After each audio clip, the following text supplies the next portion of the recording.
Well, I finally finished reading chapter 5 of Higurashi, Meakashi, which is a chapter from the perspective of Shion. Boy, where do I where do I even begin? I didn't well, I guess I should start off with just some basic stuff. I did not like the music for like the first half, but the music that comes in when, by the way, fucking huge spoilers, but the music that comes in when real Mion is torturing Sadako and Sadako refuses to cry. She has one promise that she's made to herself to honor her brother, is that she will be strong. And she refuses to cry and back down as her arm is being torn apart by real Mion's insanity. That scene in itself was incredibly powerful. It was immense. But the music was absolutely fucking kino. So that was just amazing. I guess it's time to get on with what the fuck happens in this chapter, though. So, the chapter begins, and Shion is escaping from an all-girls school named St. Lucia? I believe it's a Christian school. I believe that's indicated at some point, although it's in Japan. And she's running away from this school because she's been sent there, because she's the unwanted twin, and only one of the two girls, of the two Sonozakis, can inherit the family legacy. So, at this point, Shion, who is real Mion, is basically being cast out. She's being basically hidden. And apparently, the backstory we get is that when Shion was born at the same time as Mion, the grandmother, Oryu, attempted to choke her. And this is a personal history that the real Shion has. Now, this is going to get really fucking confusing because the characters are twins, the characters have similar names, and they swap identities multiple times throughout the series. But what's important to know is that the girl in yellow, who we know as Mion, is actually Shion. She was actually born second. And it was a happenstance that they decided to swap identities one night. And on that night, it was determined that they were going to finally develop a way to tell the two twins apart, so the twins couldn't play games anymore, and that they were going to tattoo the real inheritors back. And it just happened to be the Mion that we know in the story, but it's actually real Shion.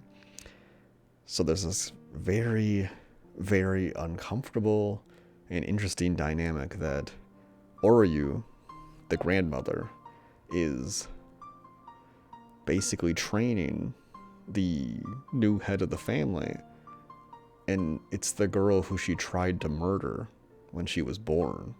And Oryu, let's not forget, Oryu attempted to murder a child, to commit infanticide, because I guess twins are bad luck when you're dealing with inheritance. I mean, yeah, obviously. And twins are bad luck in Japan. Now, I'm probably going to soapbox at one point, because I have to ask, and this is my big question that I'm going to have, is what the fuck is wrong with Japanese culture? What is wrong with Japanese society? Because there is so much victim blaming that goes on in this entire chapter. Not once does anyone blame the cause of the events on the person who caused them, and instead they blame the outcome of the events on the person who acted in response or acted last. And it drives me crazy. And this is clearly a Japanese cultural thing that just does not translate very well, because in more, I'm gonna be honest, be a little xenophobic here, But in less dumb fucking societies, you do not victim blame a 6-year-old girl for getting abused by her aunt. That is not a thing that any rational human being does, okay? But the story never at any point presents that any blame should be levied against the individuals who are enacting the bad things, and instead levies all the criticism on those who disrupt the harmony by acting in response to the bad people. And I'm just going to say it here. Sadako's aunt, Oryu, pretty much everybody that contributed to anybody getting murdered for the past 5 years in Hinamizawa, they all deserve to fucking die. Fuck them. And any society that builds itself a moral system that, one, allows children to be abused because they deem that family to be traitors because the members of that family are related to people who betrayed you. That's fucking stupid. And then it's not a moral system that you can perpetuate in perpetuity, because nobody's going to be able to buy into that stupidness unless you create some kind of fanatical cult around it. And in this chapter, we see how that fanatical cult exists. We see how those people get together and they believe the bullshit about Oyashiro-sama and the dumb magic and the voodoo and all that bullshit. So it makes sense why the elders and the children buy in to this culture of ostracizing people who don't conform. But my point is that no society like that can perpetuate it. You can't replicate that to other people. Nobody coming into your society is gonna buy into that. Nobody's gonna be like, yeah, I want to buy into your society where I have to do everything that you want me to do, or you're gonna fucking kick me out. Because unlike the Mormon church, the leaders of Hinamizawa are very uncomfortable with foreigners. And a foreigner in Hinamizawa is anybody who is not from the Hinamizawa region. And that's pretty much 99.999% of all people on the planet. Even other Japanese people, they don't even like them. So what I mean is that there is no way for them to continue their moral framework from going forward, because it is a bad moral framework born out of fear and the threat of violence. And it just keeps cycling that, and it keeps creating more deaths to sustain itself. And I think that's kind of an undercurrent theme of what's going on, is that what is going on is not something that is sustainable, and that eventually one of these seemingly time loops is going to have to break, and there will need to be some kind of solution. And I don't know what that is, but I assume Rika's the one who's going to find it, because Chapter 4 reveals to us that Rika knows the future, and Rika, in this one, seemingly killed herself rather than being tortured. There are a few differences between Meakashi and Wataganashi. Wataganashi is the chapter that this is supposed to be the answer for, which is only more frustrating, the fact that Meakashi doesn't even answer all the questions of Wataganashi. Instead, it creates more questions in a lot of ways. And the things that it does answer are things that, honestly, I already knew the answer to. So, one of the things that Meakashi directly answers is, when did the swap happen for Shion and Mion? When was it Shion and when was it Mion? And we don't have explicit evidence of some of the earlier moments in Wataganashi, but we have pretty good proof that it was always Shion on the phone, and we believed it to be Shion, but it was real Mion, who is the Shion that we know. That's the one, the girl on the right, but she's pretending to know things that she doesn't, and she's giving all of these lies essentially to Keichi. It's really interesting to see it from the other perspective. But back to the dumb story. How does Shion fall in love with Satoshi? That's the real question, right? Because this is what the emotional core of the story is that Shion falls in love with Satoshi. Satoshi either is demoned away, or he's killed, or he goes to Tokyo. Something happens, and that causes Shion to go fucking crazy and basically fuck everything up in Higurashi. So what happens? Basically, Shion knocks over some motorcycles and gets some gangsters mad at her, and Satoshi shows up and he's like, hey, don't bully girls. And Satoshi has the voice of... Satoshi is just beta. He is like, he looks like fucking old celery. He's just limp.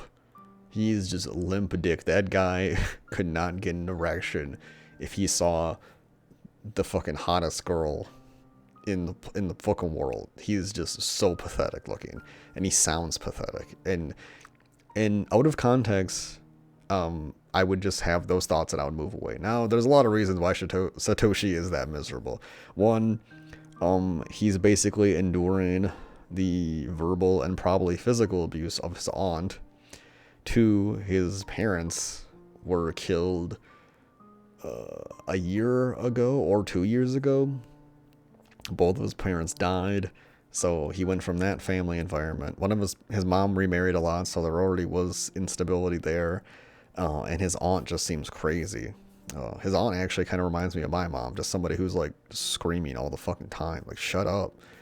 And living in that kind of constant torture where you don't have any respite, where you go to one place and you're tired and miserable and nobody can understand, and then you come home, and home is supposed to be a place where you refresh yourself, where you feel comfortable, and you can't feel that. That maintains those stress hormones in your body until you just break down. It's just so difficult. So I can really understand Satoshi's character in this chapter, despite the chapter not really kind of showing it. It felt like it said a lot about what he was going through, but it didn't feel like the writer itself kind of had an awareness of what that experience was like. Personally, it might have been the translation. I don't know. At the very least, Shion doesn't have any fucking idea. Shion's an idiot. So Shion's like, ooh, I got me as a new man. I like him. He's real fine, and he's mature. And this is really the only thing that's worth explaining about Shion and Satoshi's relationship, is that Shion views Satoshi as mature, and a year later, when she meets Keichi, she views him as very immature. And it's kind of funny because in this chapter, we see the similarities. Shion is just a female Keichi. Keichi is, bold. He's fucking hot-headed. He's gonna, like, pretty much kind of lack tact in dealing with a lot of things. He's perverted, and he is just a real go-getter. He's gonna go out and do some shit.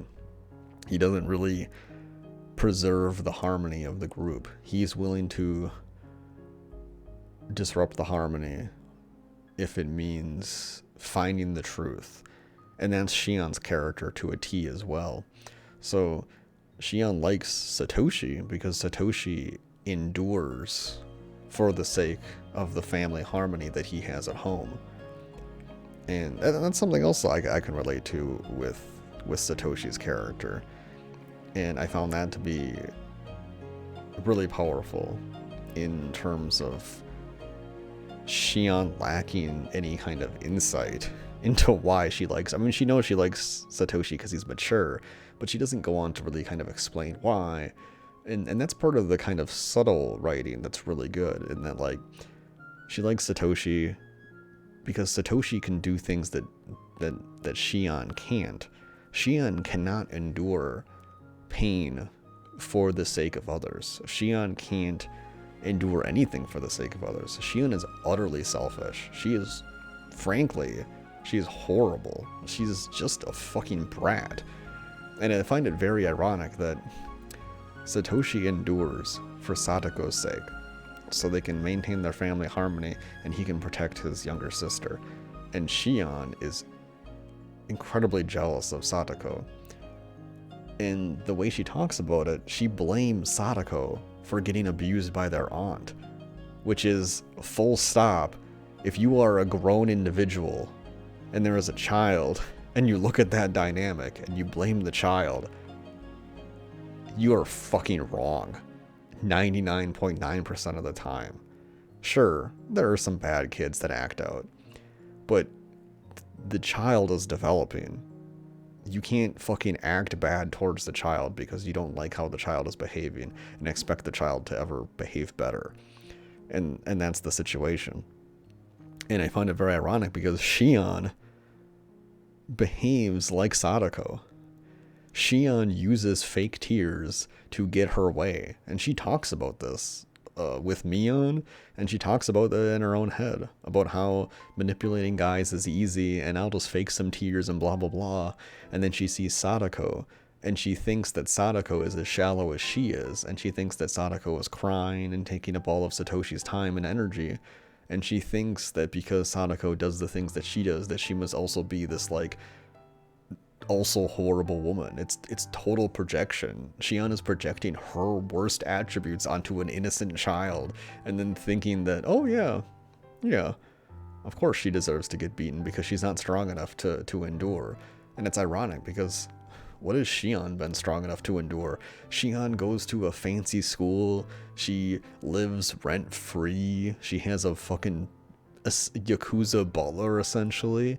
Like, Shion has no difficulties in life, and still she has things to complain about. She's a fucking nutcase. She's just over-pampered.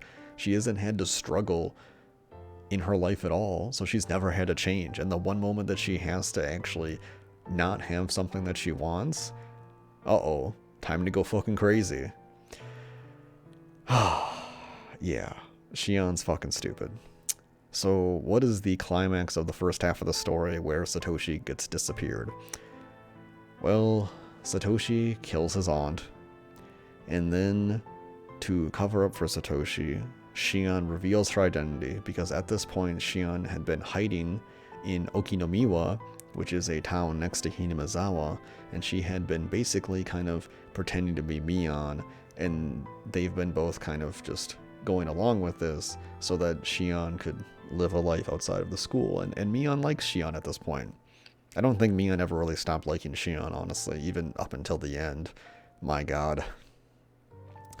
But Oishi, the police investigator, corners Satoshi, and Shion's like, oh shit, this guy's such a fucking beta cuck that there's no way he's gonna be able to lie to a police officer. I have to reveal my identity to give him an alibi.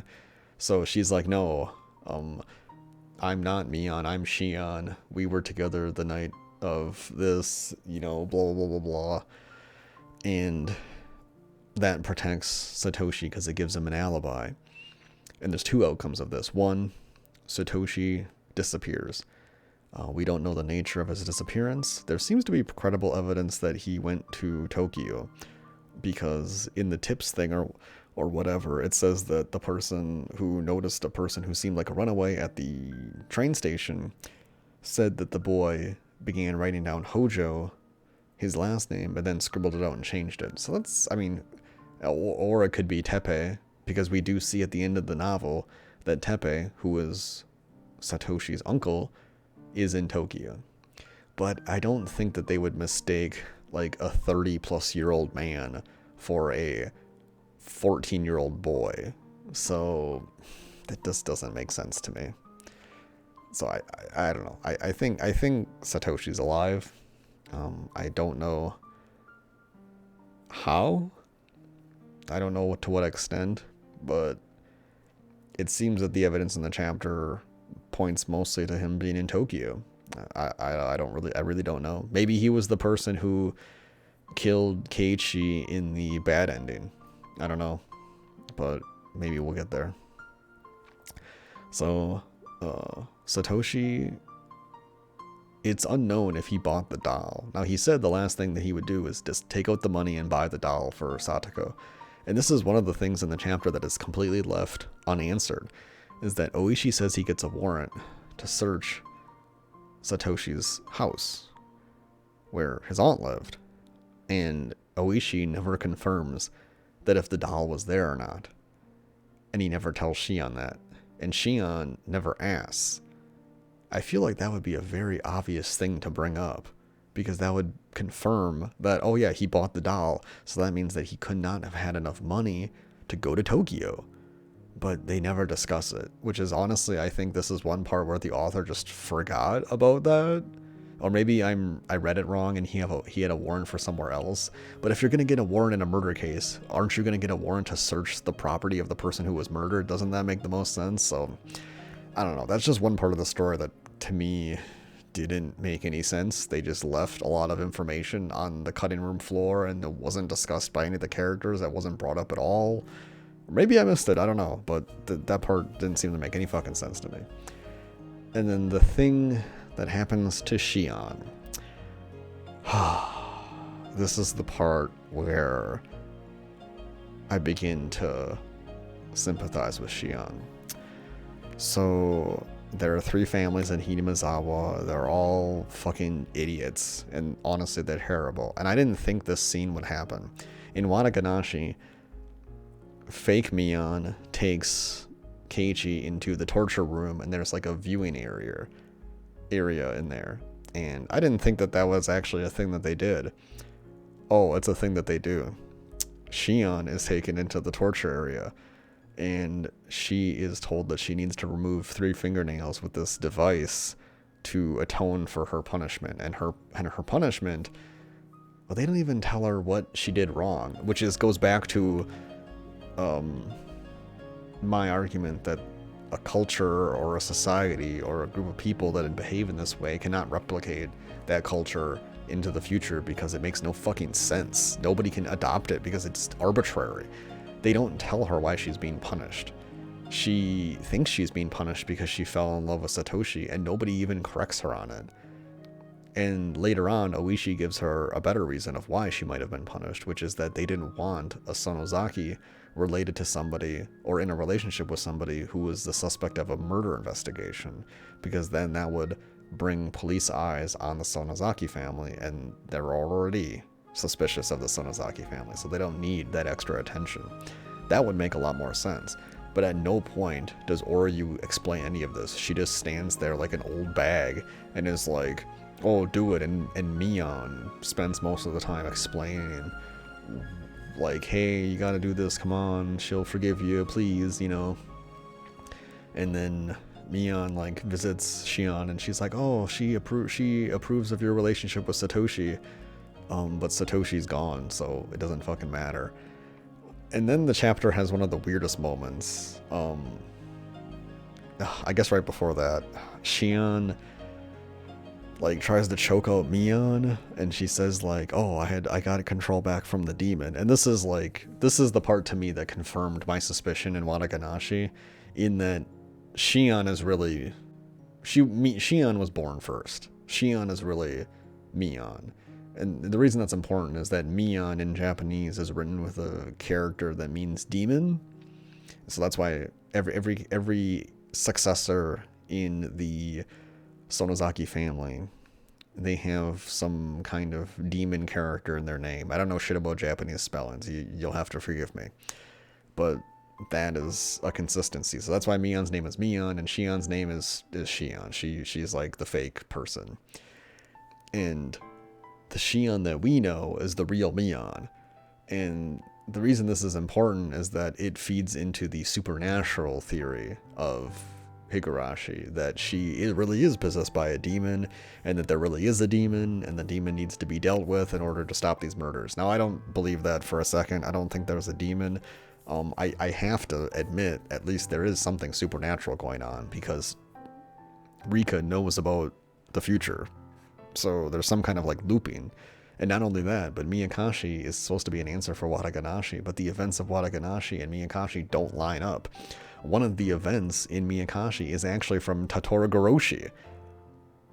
So there clearly are some interesting things going on that just don't line up. So after Shion attempts to choke Mion out, they have like a gal pal moment and forgive each other. And then the visual novel cuts forward a year with the greatest segment I've ever like heard of or whatever. She ran away from a baseball game, got hit by a car, and was in a coma for a year. What? just fast forward a year. You don't need to make up some stupid coma thing. Like, it's so dumb. It's really dumb. I don't know. It throws into question everything that happens, honestly. I don't even know what was real after that point, because it seems so stupid. Anyway, Shion wakes up and she fucking knocks over some bikes again, and some thugs come around and they're like, yeah, strip her clothes off, naked girls are hot, I love boobies. Like, it's just so ridiculous. And then Keichi shows up, and Keichi gives them like his fucking dissertation on what makes a woman attractive, and a woman has to have socks on to be attractive, because if a woman is naked, then she's no different than an animal, and an animal is disgusting, and humans shouldn't be attracted to animals because that's bestiality. So Keiichi gives him his dissertation on what makes a woman attractive, and then he beats all of them up. He's like a fucking golden god. And then Shion gets a head pat, and Shion starts falling in love with Keiichi, but she's like, oh no, have I forgot about you, Satoshi? Have I replaced you in my heart? And those are some powerful emotions that that Shion deals with, and that, like, you know, moving on in life, having felt so strongly about somebody, and then having that person taken from you, and then potentially having that person replaced. It has to be one of the most uncomfortable feelings a person can deal with. Honestly, it's incredibly uncomfortable. That, and I don't know, your child having cancer or something. Like, Jesus Christ, how do you deal with that?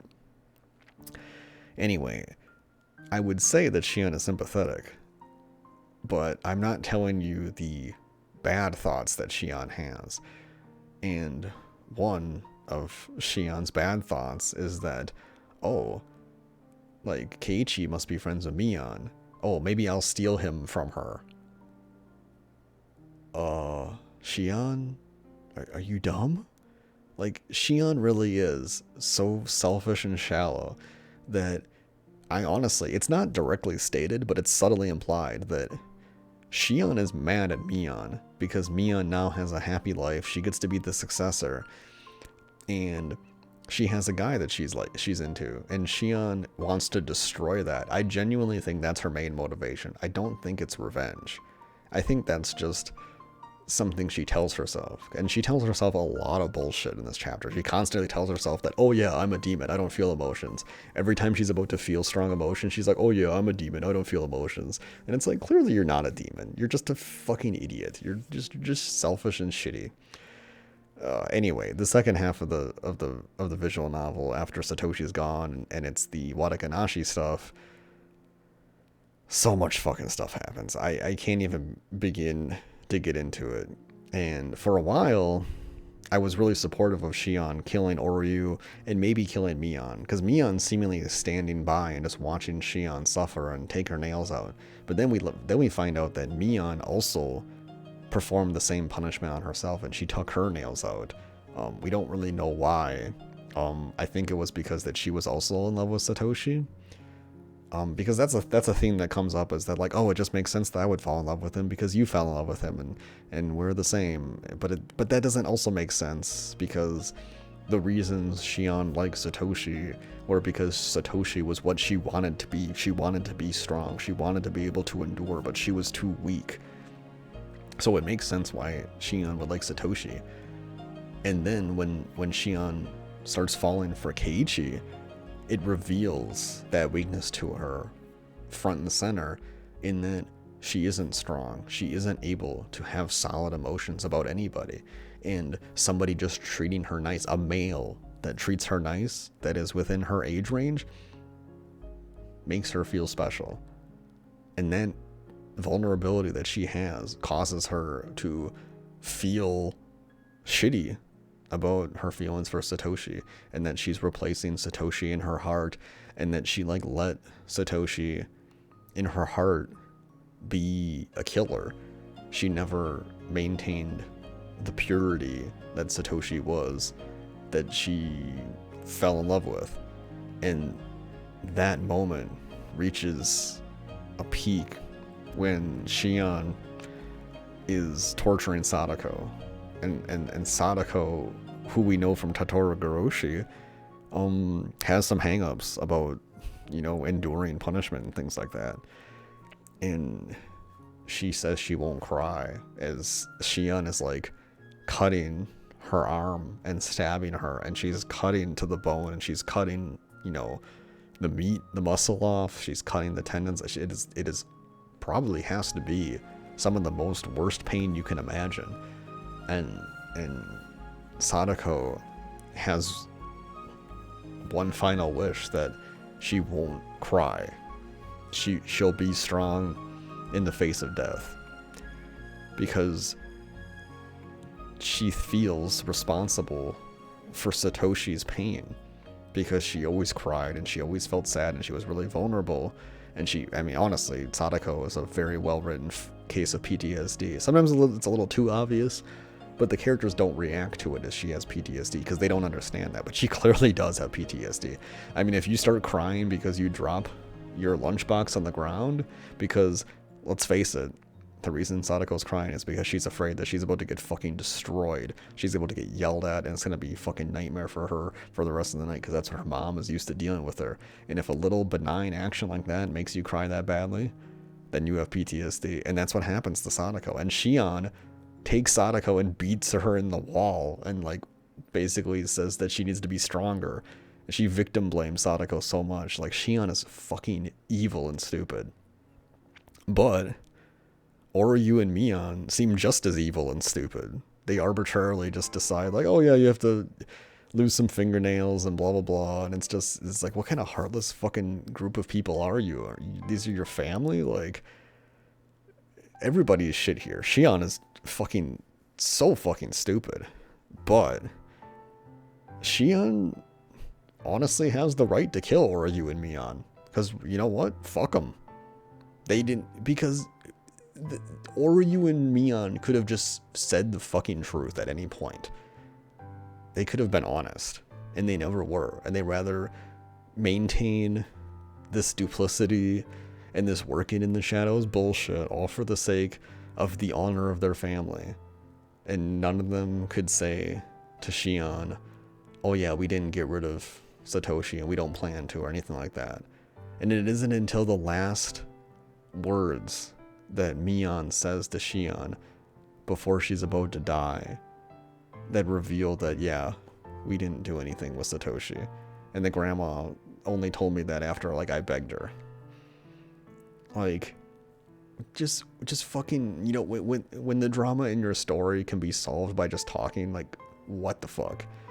And then they have a good reason to not talk, because Oryu's a dumb old bitch and Mion is fucking beta as fuck. So of course they're gonna maintain the mystery of their family. They're not gonna reveal their secrets, and Shion is a fucking blabbermouth, so she go tell everybody. So the moment where Shion realizes that Sadako was strong, and that Sadako is strong, and then she dies maintaining her wish, which was to face pain without crying anymore, and she gets to take that with her when she sees Satoshi, is really, really powerful. And the game does this thing where they show Satoshi and Sadako going there, and Sadako jump. It's supposed to be a kind of meeting up in heaven kind of thing, and Sadako jumps on Satoshi, and man, it just hits so hard right there. The story has a lot of problems in terms of just people being stupid and dumb things happening, but having a character who is stupid have this realization that somebody who she despised so much was so much stronger than her, and that no matter how awful, no matter how much pain she tried to inflict, no, she could not beat Sadako in the end. And that was Shion's ultimate defeat. It didn't matter what the rest that she did. She spends the rest of the chapter, saying that she doesn't care about anything, that she's a demon. But the reality is that she'd lost the moment she killed Sadako, and Sadako didn't cry. That was it. Shion was gone. Because she tarnished the respect that she had for Satoshi in her heart, because Satoshi's final wish for her was to protect Sadako, and she was too weak to do that. She couldn't get over her jealousy, and it just drove her to fucking insanity.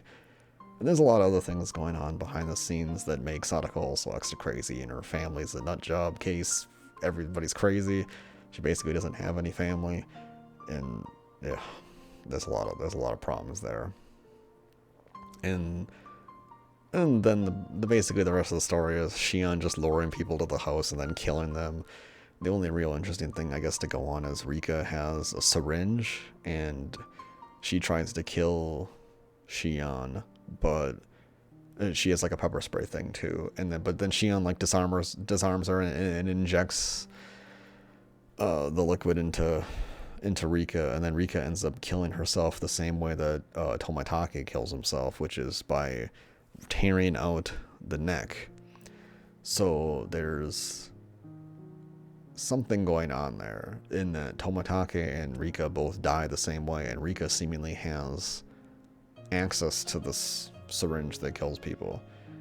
And I don't know, Takano is fucking weird. I don't know. I mean, Wanaganashi, I thought, confirmed that Takano, well, she died, but she died before she was seen. Like, she was seen it after she was dead. So, like, there's fucking dead people walking around. So something just doesn't make sense there. But, I don't know. Either way, I don't think... Even, like, Shion, I never had a hope for thinking was going to be a redeemable person. I mean, Shion is just fucking crazy. She's so shallow and shitty. I mean, blaming a 6-year-old for getting abused by their aunt is just fucking unforgivable. But at the same time, I don't think I can forgive Mion or their grandmother. Like, Mion just stood by and watched as her sister got her nails ripped out. And the only reason the situations were like that is because Mion happened to want to have fish and begged Shion to swap identities for her for that night, and that night happened to be the night that they were going to brand Mion with the dragon tattoo so that they would always know who Mion was, and they ended up branding the real Shion instead, thus creating the separation between the two characters, and that essentially cast Shion / real Mion's life into a downward spiral where Oryu, the grandmother, just wanted to get rid of her, and that's why she sent her to that school. So it's all like happenstance and circumstantial like drama that led to all this like murder horror show, and nobody seems to blame the cause. Like, Oryu is the cause of everything here almost. Like, if she wasn't a horrible old bag and wanted to kill Shion when she was born, none of this dynamic would exist. Like, rather than just having a conversation of like, hey, you were born first, you're the inheritor of the thing, congratulations. Instead, it's like, oh no, we got twins, and it's like, it's not like anybody's vying for this inheritance. I mean, Shion, that we know, doesn't even fucking want it. So what's the point of the drama? But, like I said earlier, these kinds of insular societies and communities, they pride themselves on their tradition. And, I don't know, there's a tradition here about twins being bad luck. And if that's the case, then I guess you do infanticide. But that's not something that you can move forward with in life, so... like, nobody's gonna buy into that we should be killing infants. How does this chapter end? The chapter ends exactly the same way as Wanaganashi. Shion commits suicide, and Shion also pretends to be Mion and stabs Keichi. There's like a console arc in the mod where Keichi and Mion go on a date in Tokyo, and it's all really great, and it seems really wonderful. It's really good. And then somebody shows up and kills Keiichi in broad daylight. It's like, what the fuck? Yeah, that part was really stupid. But honestly, at this point, this kind of just further seems like there's no supernatural shit other than the time loop stuff. There's not like a demon. I don't think. I think it'd be cool if there was actually a demon. I think that would be interesting. And like they had to like fight the demon with like good feelings or some bullshit. Like they had to like use their good feelings, because I think the characters are all really weak and vulnerable separately. They all have these insecurities that get manifested by this like paranoia, and then that becomes demonic in action. And I think it'd be cool if there was a story about that. I don't know if that's the way it's gonna go, but I mean, who's like the real perpetrator? I guess it's not like this Yakuza shit. I mean, it seems like it's fucking Takano, right? Because like, how could it not be Takano? Because Takano is the character who's previewed in the final chapter of the Answer arcs as Minagoroshi or whatever the hell. Like, it's like a baby Takano, so it's probably her. She's probably doing everything, right? I mean, she seems to be the most mysterious character who we don't have an explanation for why she does the shit that she does. There's one other thing, though, is that when Rika was dying, she said another character's name. She wasn't just crying like ha ha hoo ho ho ho hee ha, because that's how you cry, right? She said Hanyu twice, and Hanyu is clearly a name. I don't know who Hanyu is, but I'm pretty sure it's like the character who's on the cover of the chapter 7, the girl with the weird horn shit. So I assume that's who it is. That's Hanyu. Who's Hanyu? What does she mean to Rika in that her final moments she's talking to Hanyu? I don't know. Is this Hanyu gonna send her back in time when she's dead? Is that why she's talking to Hanyu? I don't know what the fuck's going on, honestly. There is a thematic repetition of people creating a diary or journal or written history of the events of Higurashi, or the events that take place in Hinamizawa. Because right now we have the future book that will come out from Oishi and the private investigator, or the federal investigator from chapter 4.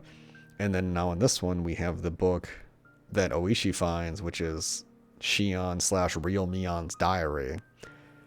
And so they're starting to get these like collections of evidence of things that happen. And I think somehow these lend themselves to cutting down on the repetition of events in the books or in the stories. I don't know. One of the other things I guess I'll just comment on is Shion and Mion being not Shion and Mion, but being like Mion being real Shion. That makes sense, because Mion is pretty beta, I gotta be honest. She's pretty weak. And then Shion being real Mion, well, that one doesn't really matter. I mean, it makes sense that she has like a demon in her because she's fucking crazy. But I found the twist to be inconsequential. Like, if Shion wasn't real Mion, I just don't see it mattering. Because the moment that it would matter, I feel like, would be the thing where the grandma like ruined her life. And that never comes up in conversation. Or the fact that the grandma tried to kill the Mion that we know, which is real Shion, the one with the yellow shirt. Grandma tried to kill her, but that Mion never has that conversation with the grandma. We never see that, and that would be an interesting conversation to see. Maybe that's explored in one of the console arcs, but I don't know what the fuck that is. I'm a fucking Bakugaishin. I can't read Japanese, so I'm never gonna find out what the fuck that is. Maybe I'll read about it on a Wikipedia someday, but yeah. This was a pretty powerful arc.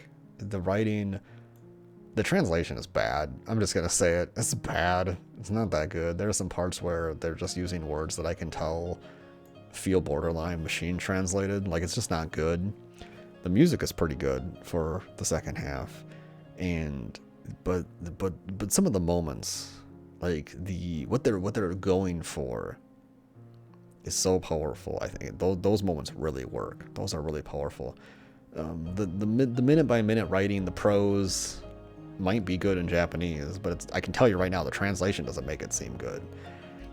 But the story ideas, and that's a lot of the times where visual novels and anime are good, is that they're good conceptually, but they're not really that good in execution. And in here, the music aids in the execution a lot and carries it, but when it needs to be good, when the writing needs to be good, the writing is really good. It's really effective. The only problem is that it's just too fucking wordy.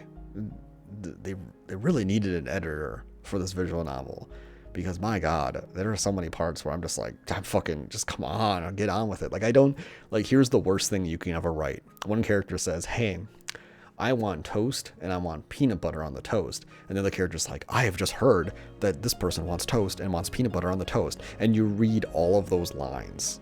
You don't need that shit. One character says, I want this thing. And we're reading from the protagonist character who has heard this, and he says, oh, that guy just told me to make him some food or something. Like, don't repeat the same lines. Stop doing that. And it constantly happens in this visual novel. I don't know why. It's so bad. It's infuriating. Luckily, the author doesn't do this when the scene is dramatic. The author only really does this when the scene is pointless, which kind of gives you a clue. Hey, just go ahead and skip this part because it's fucking bullshit. But I would say this chapter definitely hit a lot harder than Wataganashi. And Wataganashi for me had one of the most powerful moments in Higurashi so far. And I was disappointed that this one didn't provide an answer for me into what was going on in Shion's mind. But clearly Shion was just being a ravenous whore and wanted to NTR Mion by taking Keichi away from her. That's clearly what was going on. But I wanted to explicitly know that, and the chapter doesn't really reveal that. Well, I guess I'll see you in chapter 6.